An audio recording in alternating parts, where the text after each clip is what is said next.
Hello friends, welcome to Lakshmi devotional. అందరూ బాగున్నారు friends. అందరూ బాగుండాలని మనసారా కోరుకుంటూ మీ లక్ష్మి. కుల మతాలకు అతీతంగా ఆత్మీయతకు దగ్గరగా నమ్మకానికి నిలువెత్తు నిదర్శనంగా సాగే ఈ బారా షాహిద్ రొట్టెల పండుగ చాలా ఘనంగా జరిగిందండి. దేశం నలుమూలల నుండే కాకుండా ఇతర దేశాల నుండి కూడా వచ్చి ఇక్కడి స్వర్ణాల చెరువులో వారి కోరికకు కావాల్సిన రొట్టెలు పట్టుకున్నారు.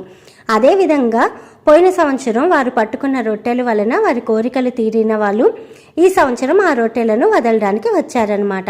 ఇలా ప్రతి సంవత్సరం చాలా గొప్పగా జరుగుతుంది ఈ రొట్టెల పండుగ. స్వర్ణాల చెరువులో రొట్టెలు పట్టుకొని త్యాగానికి ప్రతీకగా నిలిచిన 12 మందిని దర్గాలో పన్నీరు, గంధాలతో, పువ్వులు, తీపి పదార్థాలు సమర్పించి వారి కోరికలను తీర్చమని మనసారా ప్రార్థించి ఆ రొట్టెలను తింటారు ఇక్కడ భక్తులు.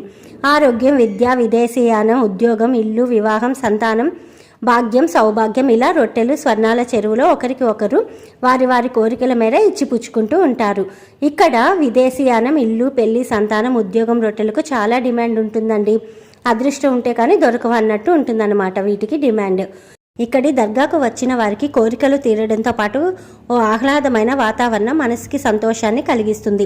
చుట్టూరా భక్తుల రద్దీ, పిల్లలు ఆడుకోవడానికి ఎన్నో ఆట వస్తువులు, నిత్యం ఉపయోగించే అనేక రకమైన అవసరమైన వస్తువులు, షాపులు, తినడానికి, సేద తీరడానికి అనువుగా ఏర్పాట్లు, ఇలా రొట్టెల పండుగ ప్రతి సంవత్సరం చాలా గొప్పగా జరుగుతుందండి.